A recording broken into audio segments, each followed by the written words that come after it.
নমস্কার বন্ধুরা, আমি পাপিয়াস কিচেন ব্লগ চ্যানেলে সবাইকে স্বাগত। আশা করি তোমরা সবাই ভালো আছো।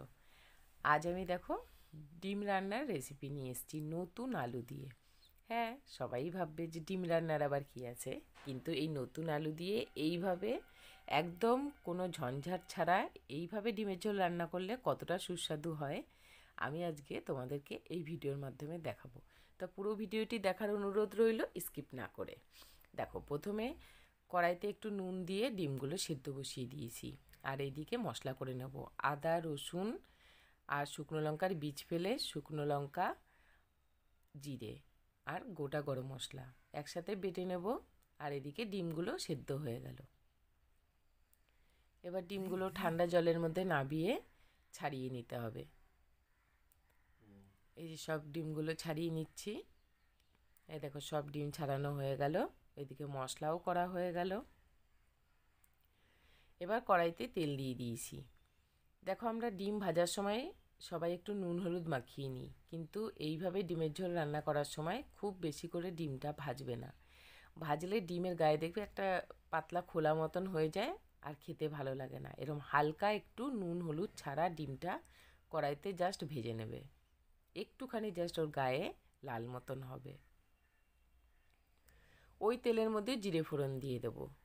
এইভাবে ডিমের ঝোল রান্না করলে দারুণ টেস্ট লাগে। এই যে তারপরে পেঁয়াজ কুচি দিয়ে দেবো আর কিছুটা ছাড়ানো রসুনের কোয়া। ছাড়ানো রসুনের কোয়াটা দিলে এই তরকারিটা বেশি স্বাদ লাগে। কেন? রসুনগুলো বেশ সেদ্ধ হয়ে গলে গলে সুন্দর একটা গন্ধ ছাড়বে। এবার ওর মধ্যে টমেটো কুচি দিয়ে দেবো, দিয়ে নাড়াচাড়া করে আলুগুলো দিয়ে দেবো। এগুলো হচ্ছে এই বছরের নতুন আলু।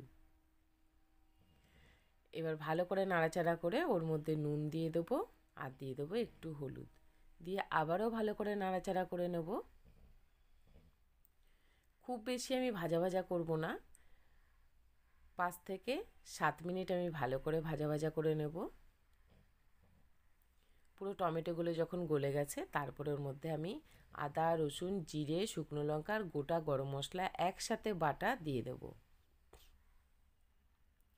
দিয়ে ভালো করে নাড়াচাড়া করে নেব, আর একটু সামান্য মিষ্টি দিয়ে দেবো এর মধ্যে। দিয়ে আবারও বেশ কিছুক্ষণ নাড়াচাড়া করে নেব। তোমাদের রেসিপিটি ভালো লাগলে অবশ্যই একটা কমেন্ট করে জানাবে আর লাইক করে দেবে। যারা এখনও আমার চ্যানেলটিকে সাবস্ক্রাইব করনি, সাবস্ক্রাইব করে দেবে। আর যারা ফেসবুক থেকে দেখছো, অবশ্যই ফলো করে দেবে আমার পেজটিকে। ভালো করে নাড়াচাড়া করে নিতে হবে। মশলাটার গায়ে থেকে যখন তেল ছেড়ে দেবে, তারপরে ওর মধ্যে পরিমাণ মতন জল দিয়ে দেবে। যেহেতু নতুন আলু, সেদ্ধ হতে একটু সময় লাগবে। আমি আগে সেদ্ধ করে নিই, এই তরকারির মধ্যেই সেদ্ধ করব। তাহলে কি আলুটা বেশ মাখনের মতন নরম হয়ে যাবে আর খেতেও বেশি ভালো লাগবে।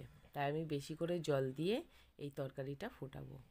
এবার যখন ফুটে উঠবে, ভাজা ডিমগুলো সব দিয়ে দেবো, দিয়ে বেশ কিছুক্ষণ ভালো করে ফুটিয়ে নিতে হবে। এই দেখো আলুগুলো একদম নরম হয়ে গেছে। তারপরে নুন মিষ্টি চেক করে নামিয়ে নিলেই হয়ে গেল আমাদের নতুন আলু দিয়ে গোটা ডিমের ঝোল। তোমরাও একবার ট্রাই করে দেখো। আবার নেক্সট ভিডিও নিয়ে দেখা হবে। টাটা।